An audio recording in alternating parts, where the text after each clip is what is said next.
Të nderuar shikues të podcastit ton Okult Mirë Mbrëma. Sot para se të fillojmë temën e cila është aktualitet në lidhje me një ngjarje të rëndësishme këtu brenda vendit që do të ketë pasoja në fushën e vet, dua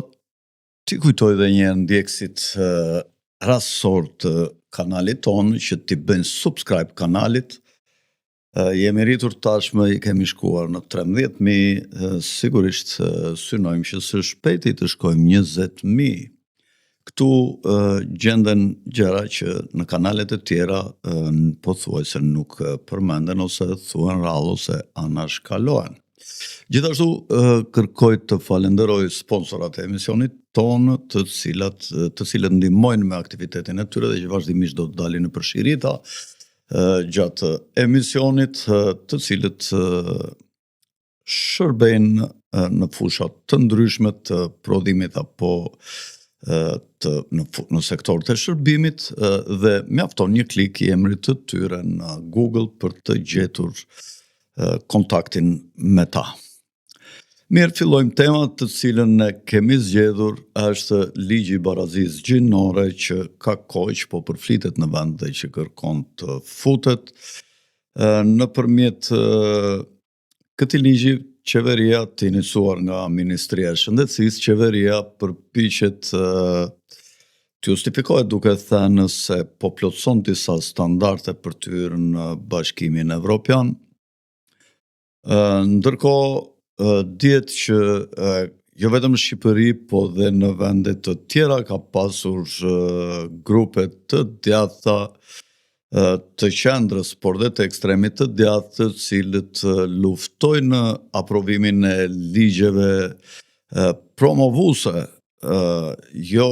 vetëm lejuese, por dhe promovuese, që nxitin promovimin e aktiviteteve seksuale të panatyrshme dhe që s'kan lidhje me riprodhimin, ashtu siç tradicionalisht ka funksionuar ekzistenca e familjeve dhe e shoqërisë tonë në përputhje dhe në vijë me natyrën dhe me krijimin, sepse marrëdhëniet seksuale janë për riprodhim kryesisht ke speciet e ndryshme,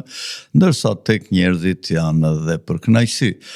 Është vetëm specie që zhvillon aktivitet seksual, kontakt seksual për kënaqësi, kurse kafshët nuk e bëjnë një gjë të tillë. Në lashtësi ka pasur raste të veçanta, por edhe kultura në shtresat ndryshme shoqërore, shumë të kufizuara, të cilat, sidomos në botët pagane, ku homoseksualiteti nuk ka qenë diçka e dënueshme, por në përgjithësi, sidomos me hyrjen e monoteizmit, të jaudizmit, krishtërimit dhe islamit, nga fetë këto aktivitete shpeshherë jo vetëm që nuk janë promovuar, por as nuk janë toleruar, madje janë dënuar. Në kohën e komunizmit ishin të ndaluara aktivitete të tilla dhe dënoheshin me ligj nëse dikush kapeshe në aktivitet homoseksual. Me kalimin në periudhën e epokën e re të demokracisë dhe në epokën e pluralizmit mbas viteve 1990, të nxitur nga trysnia, kultura dhe legjislacioni i perëndimit, dhe Shqipëria ka ndryshuar qasjen e saj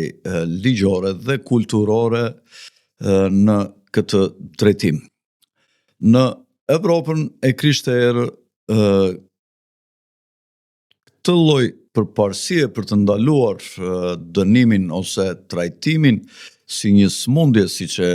konsideronin psikologët dhe organizata botërore e shëndetësisë deri në prag të viteve, deri në vitet 80, në prag të viteve 90, që u hoq ky lloj përcaktimi ku aktiviteti homoseksual konsiderohej si një sëmundje psikologjike dhe psikologët e konsideronin si një sëmundje psikologjike. Shpeshherë kryerja ose aktiviteti homoseksual konsiderohen si një defekt i lindur, por sot me legjislacionin dhe me disa lloj mekanizmash që po përdorin grupe të elitës botërore për të nxitur këtë lloj aktiviteti, duket se kjo po kthehet në një fash më të gjerë si një normë kulturore se sa si një defekt i lindur. Kush është arsyeja që elita kërkon ta nxisë dhe ta promovojë dhe ta mbrojë nga diskriminimi këtë pakicë me një sjellje të tillë seksuale? Sigurisht qëllimi është diabolik, është për shkak të fiksonimit të arritjes objektivave maltusiane, ku është arritur në një përfundim që të ardhurat bien në raport me rritjen e numrit të popullsisë për shkak të kufizimit të burimeve dhe ky ligj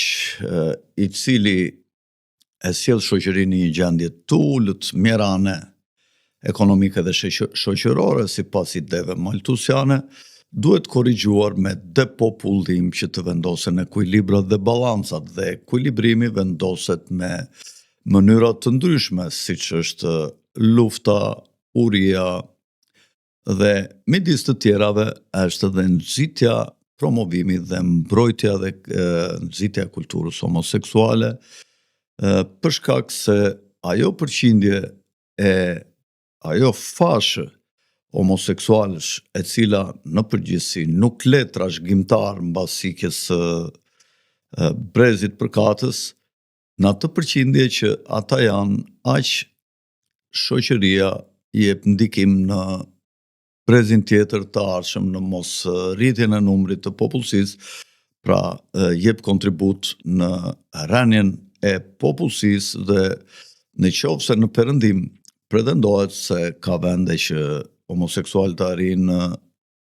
dyshifror,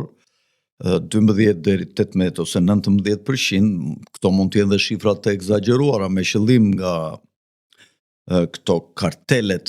ndërkombëtare të shoqatave LGBTQ plus, dhe pra ka dhe gjinit të tjera përveç këtyre lesbik, gay, LGBT, transgender, b është kjo biseksual, e tjera ku e di unë tash me radhë, siç i kanë këta kanë shumë, thonë, nuk e di, janë deri ku e di unë shifra 50, 60, 70, nuk e di sa thonë jemi, nuk merret vesh se si ndajnë këto e se si bëjnë, po në fakt të djathtët dhe kundërshtarët e këtij ligji të barazisë gjinore, se djalli fshihet në detaje, këtu në Shqipëri që ka organizata të ndryshme të cilë dhe përfaqësues të kulteve fetare, të cilët e kundërshtojnë këtë projekt ligj, këmbëngulin që ka vetëm 2 gjini dhe këto janë mashkull dhe femër, dhe në familje ka vetëm nën dhe baba. Dhe jo prindi 1, prindi 2, si synojnë këta të vendosin me qëllim që përfaqësuesit e komunitetit LGBTQ të mund të marrin fëmijë të adoptuar, por pa u riprodhuar vetë këta, vetëm që i marrin nga i birsojnë nga institucione ndryshme, siç janë nga këto shoqatat e jetimëve ose edhe me mënyra tjera të lejuara ligjore. Dhe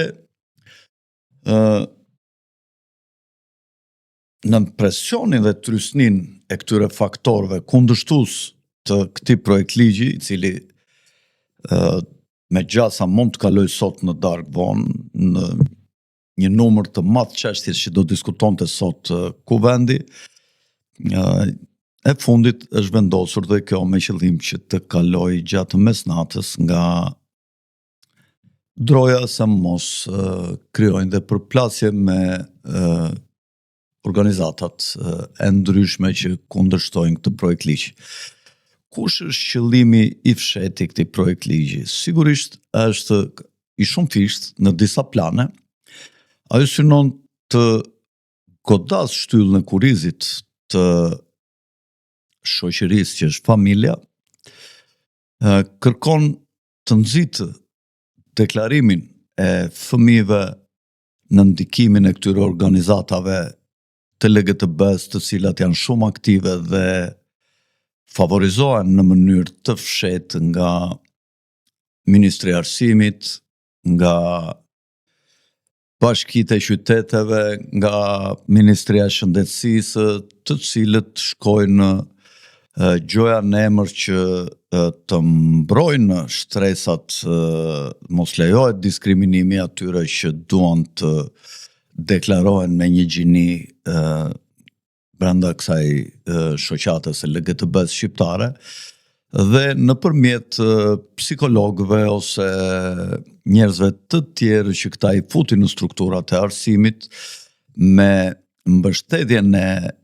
institucioneve evropiane dhe nëpërmjet nxitjes nga bota materiale, i nxitin në mosha kur ata nuk kuptojnë që të bëjnë deklarata duke i favorizuar, si thash, në mënyra të ndryshme, ose duke i gënjur, duke i mashtruar, duke u bërë propagandë, që ata të deklarohen me një lloj gjinie nga këto të LGTB-s, dhe këto të regjistrohen pasaj duke ofruar numri dhe duke ndikuar dhe në këto institucione statistikave, ku numri këtyre të fryhet dhe të deklarohet më i madh në fakt se ç'është, dhe gjithë qëllimi është që qoja nëpërmjet mos diskriminimit të gjinive, ku aty përcaktohet që në nenin 4 të këtij projekt ligji përcaktohet edhe prej trysnisë që kanë bërë këto shoqatat, përcaktohet që ka 2 gjini, mashkull dhe femër. Po pasaj thuhet që do ngrihen akte të tjera në ligjore ku nuk do lejohet askush të diskriminohet ose të fyet, dhe ky është hapi i parë drejt këtyre agjendave të cilat synojnë depopullim. Në Shtetet e Bashkuara ky ligj lidhej pak a shumë me atë agjendën që quhej agjenda e wokizmit, e cila i siguronte këtyre vende punën fakt shoqatës LGTB-s, duke në projekt ligjin tonë është që nuk mund të diskriminohet asnjë gjini, duke i konsideruar 2 gjini, mashkull dhe femër, në 30% më vonë nëpërmjet akteve ligjore. Këta do të intervenojnë dhe do të krijojnë kushte dhe mundësi këtyre shoqatave të LGTB-s që mbrojnë dhe nxitin të drejtat e homoseksualëve dhe të këtyre çfarë janë aty brenda në shoqat, një numër i madh varietete që lulëzojnë, që nuk kuptohet se çfarë janë, edhe janë të çuditshme, domethënë si emra, si karakteristika, si dëgjojmë ndonjëherë nga këto, jo ky është kështu, jo është ashtu, ne nuk kemi aq shumë kulturë, nuk jemi aq shumë të zgjuar sa ti kuptojmë këta gjenin të mëdhenj që janë kudo në botë, po edhe këtu në Shqipëri. Qëllimi është pra që të detyrohen me ligj institucionet punëmarrëse, qoftë shtetërore, publike, qoftë private, që të mos diskriminohet asnjë nga këto gjinit që do deklarohen, dhe mbi bazën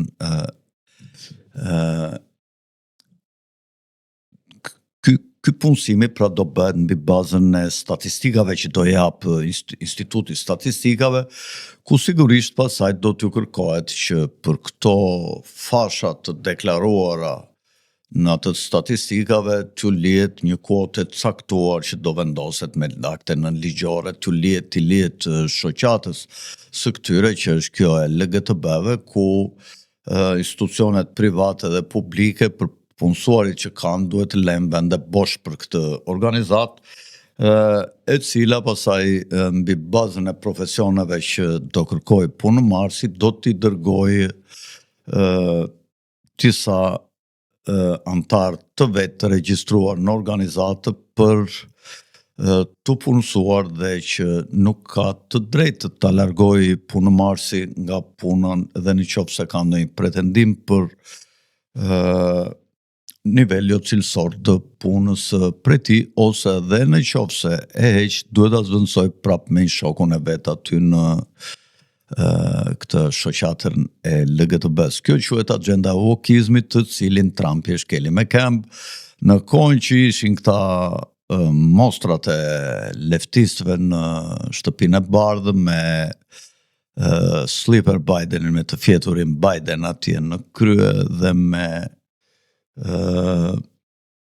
leftiste apo komuniste si Kamala Harris e të tjerë që ishin atje me radha, i transgenderi që drejton të Ministrinë e Shëndetësisë aty nga këta demokratët e tjerë, u vendos që krahas flamurit amerikan të qëndronte edhe flamuri i Tylberave ose Ylperit, çfarë quhet ai flamuri. Agendat për të legalizuar aktivitetin e homoseksualve në Evropë për herë të parë u legalizuan në vitet 50 në Britani. Është dhe një ditë që e kanë këta si fest, më duket se 28 qershori, që lidhet me një intervenim që bëri policia britanike në një qytet të vogël të më duket në periferi të Londrës, ku u dhunuan dhe u diskriminuan disa nga pjesëmarrësit aty në klub, të cilët ishin homoseksualë, dhe kjo konsiderohet si dita e festës e shoqatave dhe të LGTB-s. Më pas kanë qenë shtete të tjera të cilat e kaluan në mbrojtjen dhe promovimin e LGTB-s në shtete të tjera, duke arritur deri në heqjen e etiketimit si smundje nga Organizata Botërore e Shëndetësisë në vitet 80. Nga të parët që kanë nxitur homoseksualitetin dhe zhvillimin e tij në Evropë kanë qenë një grup gjuhishës, mjek dhe psikolog gjuhishës, të cilët kishin aktivitet në Berlin dhe filluan të krijonin ambientet e tyre ku mblidheshin, takoheshin dhe promovonin agendat e tyre. Më pas në vitin 33 erdhi Führeri ose Adolf Hitleri në pushtet në Gjermani, i cili i ndaloi nxorja e ligjit dhe dënonte këto që ushtronte aktivitetin homoseksual. Arsyeja pse bëhen këto agendat e wokizmit është që të nxitin sa më shumë persona të cilët t'i kalojnë nga rafshi shpirtëror, ku është morali, tradita, në rafshin materialist, ku njerëz të pasigurt për të ardhmen e tyre materiale, për të ruajtur ekzistencën e tyre fizike, për shkak të niveleve të larta të papunësisë, ose për të patur një stre më të sigurt për të ardhmen e tyre ekonomike, shumë njerëz mund të sakrifikojnë me ndërgjegjen e tyre trashëgiminë e tyre në emër të një jete më të sigurt dhe më të mirë, duke u futur në këto shoqata dhe duke u streuar në to, dhe janë këto ato pasaj që kontrollojnë të gjithë antarët e vet që të mos krijojnë familje, mos martohen dhe mos kenë trashëgimtar, sepse qëllimi i këtyre martesave sigurisht është mos vazhdimi, ndërprerja e jetës, ndërprerja e trashëgimtarve, që është dhe një nga qëllimet e species bashkë, domethënë intuitive, bashkë me disa intuita tjera që ka specia, siç është frika dhe ushqimi, pa të cilat pa këto nuk mund të vazhdoj jeta e species. Dihet që gjueshët kanë dhënë një kontribut madh, qoftë pozitiv, po qoftë edhe në këto fusha ku ka një diskutim të madh në lidhje me qëllimet e tyre, siç janë ideologjitë e ndryshme të iniciuara prej njerëzve më të shquar të tyre në fusha të caktuara, siç është komunizmi, që është promovuar dhe është iniciuar nga Karl Marxi, që ishte një gjuish protestant, familja e tij e kthyen protestant, kripto-gjuish, po kështu edhe Freudi, i cili me teoritë e tij të psikanalizës kërkon të nxisë dhe të promovoj incestin brenda familjes, duke bërë deklaratat çuditshme që djali të dashurin e parë ka nënën të dashurin e parë dhe vajza ka babain, duke i sjellë shumë njerëz të cilët kanë përqafuar teoritë e Freudit në praktika incestuoze, të cilat janë konsideruar si praktika normale për shkak të kësaj kulture freudiane të futur tek këta njerëz. Siç dihet, presidenti Trump sa erdhi në pushtet, ndaloi wokizmin dhe tha që nuk ka barazi gjinore, ka barazi shansesh në administratë dhe në çdo institucion publik dhe privat, ku dhe burrit dhe gruas, dhe ka vetëm 2 gjini, dhe burrit dhe gruas, pra dhe mashkullit dhe femrës, po flasim në emër të gjinive, mos i ngatrojmë këto konceptet, ju jepet shansi i barabartë për të punësuar, dhe ai që meriton, qoftë mashkull, qoftë femër, mund ta fitoj vendin e punës mbi bazën e aftësive të veta më të larta. Sigurisht, monoteizmi bazohet tek origjina e njerëzimit nga 2 qenjet e para me 2 gjinit themelore që ka, ose të vetmet që ka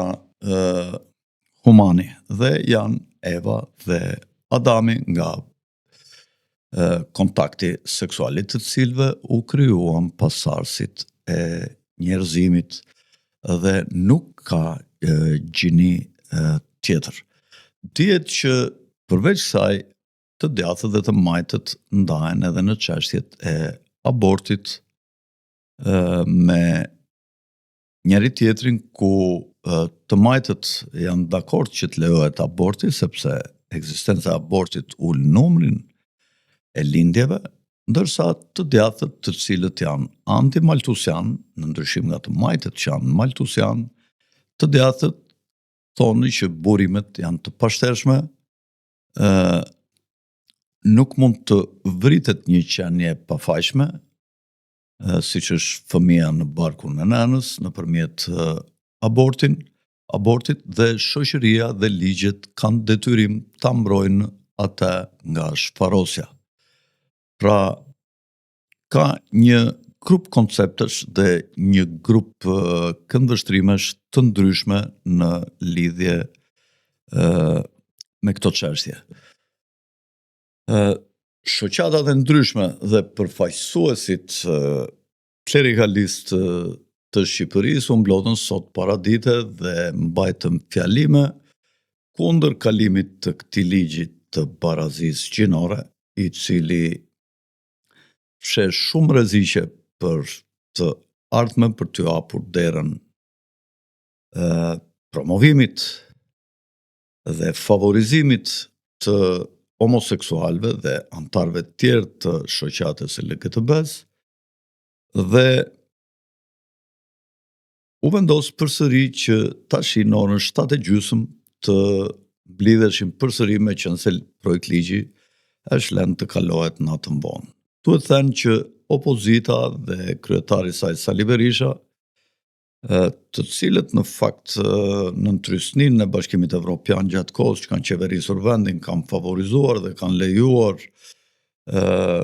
ligjërisht ekzistencën e organizatave që mbrojnë të drejtat, siç është LGTBQ+,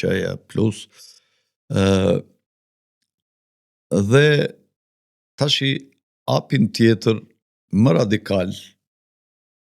dhe më të rrezikshëm është duke zhvilluar e majtas, ashtu si gjithmonë. Të majtat kanë sjellë gjithmonë ligje antinjerëzore dhe kundër natyrës, jo vetëm në Shqipëri, po dhe kudo në çdo vend të botës. Të shikojmë se çfarë do të ndodhë dhe cilat do të jenë rrugët e mëtejshme që këto grupe fetare dhe të qendrës së djathtë dhe të djathta kundërshtojnë kalimin e këtij ligji, i cili me sa duket do të kalohet nga të majtës shqiptar dhe nga Edi Rama, i cili ka vënë 93 deputetët apo 92 i ka vënë në rreshtë dhe përballë botës materiale dhe luftës për pushtet që këta kanë për të ngjitur në supet e njëri tjetrit, për të pasuruar sa më shpejt nëpërmjet politikës, janë në gjendje të falin lirinë e nesërme të fëmijëve dhe të nipërve të tyre, janë të gatshëm të lejojnë që niprit e tyre të kalojnë në rreziqe të ndryshme ekzistenciale nëpërmjet funksionimit të këtij ligji që ata do aprovojnë sipas gjasave sot. Me sa duket, rrugët e tjera për të ndaluar këtë ligj monstër do të jenë kërkesat në gjykatën kushtetuese për ta pranuar këtë ligj, dhe në qoftë se kjo dështon, siç ka gjasa dhe në gjykatën kushtetuese, e cila është një zgjatimi i politikës, kryesisht asaj të majtë, e cila ka 12 vjet në pushtet, është mandatin e 4, pastaj si rrugë e fundit ngelet ndoshta mbledhja e firmave, mbi 50.000 firma, dhe kalimi i këtij projekt ligji në referendum, duke zbatuar ligjin kryesor themelor të kushtetutës, e cila e lejon një gjë të tillë. Në fakt, mbledhja e 50.000 firmave nga kombinimi i fuqisë të gjitha këtyre shoqatave, të besimeve fetare, institucioneve të këtyre besimeve fetare kryesore në Shqipëri, të feve monoteiste dhe i opozitës, sigurisht që do të ishte një diçka shumë e lehtë për të mbledhur 50.000 firma, dhe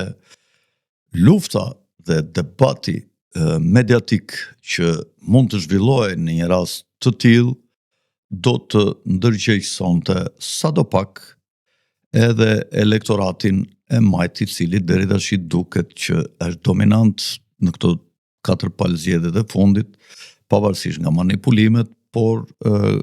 ka qenë dominant në krahun e majtë, duke qenë se flitet për të ardhmen e fëmijëve të tyre dhe të nipërve dhe të mbesave të tyre, sigurisht që mund t'i ngacmojë një fashë shumë të madhe njerëzish, dhe në rast se arrihet në një skenar të tillë që të triumfojë votimi në referendum, ka shumë gjasa që ky ligj që sot mund të kalojë nga socialistët të rrëzohet